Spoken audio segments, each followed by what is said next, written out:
Se você olhar só para o nome, varejo, pode achar que Vivara e Renner são duas versões da mesma aposta. Só que uma vende desejo em forma de joia, com margem bruta acima de 70%, e a outra vende moda em escala, e ainda carrega uma financeira dentro do grupo e acabou de reduzir a projeção de crescimento do ano. Então, qual ação faz mais sentido agora? Viva 3 ou LRNE3? Hoje a gente vai comparar as duas com a mesma régua: qualidade do negócio, crescimento, balanço, riscos e preço. E eu já adianto uma coisa: empresa melhor não é automaticamente a ação melhor. O preço pode sim virar o jogo. Então já sabe, pega aí o seu cafezinho, o seu pão de queijo e bora para essa análise. Para não escolher aqui no grito, vamos definir antes os critérios. Primeiro, a força econômica, margem, retorno sobre o capital e capacidade de transformar a venda em caixa. Segundo, crescimento. Não é só abrir loja, mas é vender mais nas lojas que já existem. Terceiro, balanço e riscos. E por último, valuation, que é o preço que a gente paga pelos lucros do negócio. A data base operacional é 30 de junho de 2026, usando o segundo trimestre de 2026 das duas empresas. Para o preço, eu também congelei o fechamento de 30 de junho. Isso evita misturar o resultado novo com cotação de outro momento. E o múltiplo que eu vou usar é aproximado, calculado por mim com o lucro dos últimos 12 meses e quantidade de ações. Não é uma projeção oficial da empresa e nenhuma promessa de retorno. Por isso, eu vou reforçar aqui para vocês: esta é uma análise dos dados das duas empresas e não uma recomendação nem de compra e nem de venda. Se esse tipo de comparação direta te ajuda a fugir de análise rasa, deixa o seu like e se inscreve no canal. É rapidinho e ajuda demais o Direto no Bolso. Vocês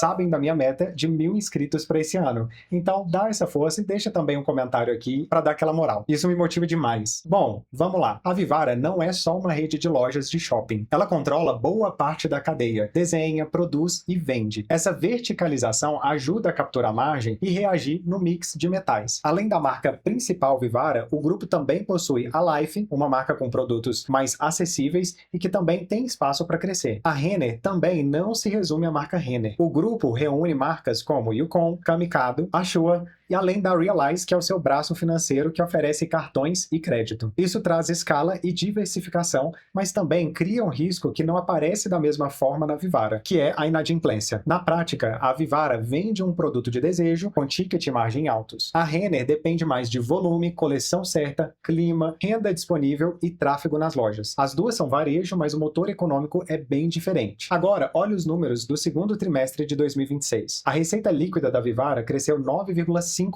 A receita bruta, 10,5%. E as vendas digitais avançaram 21,2%. Nas lojas físicas mais o digital, as vendas em mesmas lojas cresceram 8%. Na Renner, a receita líquida de varejo cresceu só 1,1% e as vendas em mesmas lojas 0,5%. O digital foi melhor, com alta de 13,1%, mas não compensou totalmente a fraqueza das lojas. Mas tem um ponto importante: a própria Renner disse que enfrentou uma base forte, que foi a Copa do Mundo, que tirou o fluxo dos shoppings e o consumo acabou ficando mais difícil. Mesmo assim, a administração reduziu a projeção de crescimento da receita líquida de 2026 de uma faixa de 9 a 13% para 4 a 8%. Então, no critério crescimento atual, o ponto vai para Vivara. Mas tem uma luz amarela na categoria de joias. O ticket médio subiu 21,6% e o volume caiu 8%. Ou seja, parte do crescimento veio de preço e mix e não de vender mais peças. A margem bruta da Vivara foi 71,7%. A da Renner, 57,5%. Pode até parecer uma grande vantagem, mas comparar as duas como se vendessem a mesma coisa seria um erro. Margem bruta é o que sobra da venda depois do custo direto do produto, antes de pagar loja, equipe e marketing e administração. O mercado de joias funciona de maneira diferente do mercado de roupas. A marca e o valor que o cliente atribui ao produto influenciam muito mais o preço e a margem de lucro. Então, o número maior mostra uma economia de produto mais forte, mas não resolve a comparação sozinho. Na Vivara, a margem ficou meio ponto abaixo do segundo trimestre de 2025, mesmo com ouro e prata mais caros. A empresa diz que mix de metais, reajustes e reciclagem ajudaram a proteger o resultado. Na Renner, a margem subiu 4 décimos e bateu recorde para um segundo trimestre, com mais venda a preço cheio e cadeia de suprimentos mais reativa. Meu placar aqui é nível estrutural de margem, Vivara. Evolução e execução no trimestre, Renner. Vamos falar agora de dívida caixa e retorno. É aqui que a Renner mostra uma senhora vantagem defensiva. Ela terminou junho com 1 bilhão 900 milhões de reais em caixa e caixa líquido de 1 bilhão e 200 milhões. Caixa líquido quer dizer que, tirando as dívidas financeiras, ainda sobra dinheiro. A Vivara também não está apertada. A dívida líquida, sem contar os arrendamentos das lojas, ficou em 140,9 milhões, só 0,18 vezes o EBITDA ajustado dos últimos 12 meses. É uma alavancagem muito baixa. No retorno sobre capital, a Renner reportou retorno sobre o capital investido de 15,1%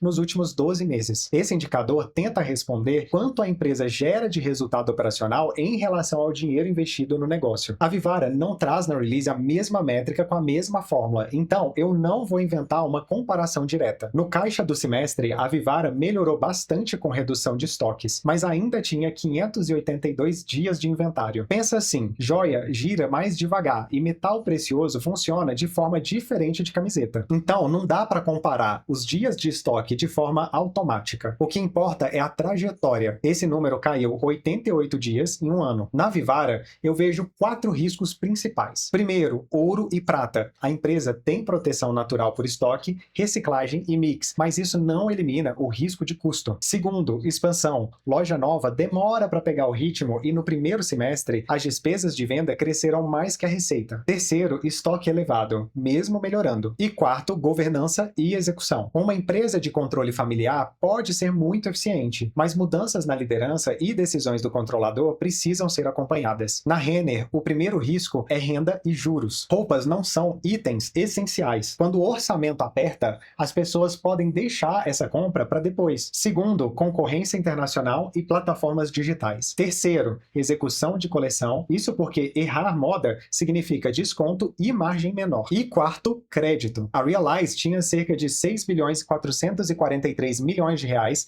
em créditos concedidos, ou seja, valores que ela emprestou aos clientes por meio de cartões e financiamentos. Desse total, a parcela em atraso aumentou de 28,4% para 29%. Mesmo assim, a empresa mantinha provisões suficientes para cobrir 89,3% dos empréstimos considerados de maior risco. Traduzindo, o risco ele existe, piorou um pouco em composição, mas a cobertura ela foi preservada. Não é motivo para pânico, mas é um ponto que merece sim monitoramento. Agora, vamos para o preço. No fechamento de 30 de junho de 2026, Viva 3 estava em R$ 22,88 e LRN3 em R$ 14,76. Usando as ações emitidas, descontando tesouraria quando disponível e o lucro líquido dos últimos 12 meses até junho, eu chego a um preço sobre lucro aproximado de 9,2 vezes para Vivara e 9,5 vezes para Renner. Um preço sobre lucro de 9 vezes significa que a empresa está avaliada em 9 vezes o lucro anual atual. Se esse lucro permanecesse igual e fosse totalmente distribuído, o valor investido equivaleria a aproximadamente 9 anos de lucro. Mas isso é apenas uma referência e não uma promessa de retorno. E os dois indicadores calculados com base nos resultados dos últimos 12 meses também merecem atenção. Na Vivara, o lucro do primeiro semestre caiu 11,9% no número reportado, mas a empresa diz que a base foi afetada por imposto diferido e que o lucro comparável cresceu. Na Renner, o lucro do semestre cresceu 5,8%, enquanto o EBITDA total ajustado caiu 1,5%, porque a contribuição dos serviços financeiros e ajustes muda a leitura. Por isso, eu não vou declarar uma diferença de 3 décimos no preço sobre lucro como se fosse uma precisão cirúrgica. O recado do valuation é outro. Na data base, o mercado cobrava múltiplos parecidos. A Vivara entregava crescimento mais forte, a Renner mais caixa e diversificação. Juntando tudo, se a pergunta for qual companhia tem o melhor momento de crescimento e a economia de produto mais poderosa, a minha escolha é Vivara. Cresceu perto de 2 dígitos na receita líquida, tem margem bruta acima de 70%, está reduzindo o estoque e ela mantém uma dívida baixa. Agora, se a prioridade for robustez de balanço, escala e diversificação em uma operação que já atravessou por muitos ciclos, a Renner ela ganha pontos. O caixa líquido de 1 bilhão e 200 milhões é um colchão importante. Só que o crescimento de 1,1% no trimestre e o corte de projeção oficial mostram que o cenário ele ficou mais difícil. Como os múltiplos aproximados eles estavam praticamente empatados na nossa database, eu considero o Viva 3 a ação mais interessante das duas naquele preço. Não porque a Renner seja ruim, mas porque eu estava pagando quase o mesmo múltiplo por um crescimento operacional operacional bem mais forte. Só que essa conclusão muda se três coisas acontecerem: a Vivara perder margem, ou parar de reduzir estoque, a expansão começar a destruir o retorno, ou a Renner começar a acelerar a receita sem abrir mão da margem e continuar gerando caixa. Aí o placar precisa ser refeito. E atenção, isso aqui não é recomendação de compra. É só uma comparação baseada em dados públicos com preço e informações congeladas em 30 de junho de 2026. Agora, eu quero saber de você, entre Viva 3 e LR e a N3, qual cabe melhor na sua carteira e por quê? Comenta aqui embaixo, deixa o seu like e se inscreve no canal para não perder os próximos vídeos. E vocês já sabem que varejo não costuma ser muito a minha praia como investimento, mas tem muita gente que gosta e entre essas duas, olhando os dados e o preço dessa comparação, a Vivara me pareceu a alternativa mais interessante. Um abraço, bons investimentos e até o próximo vídeo.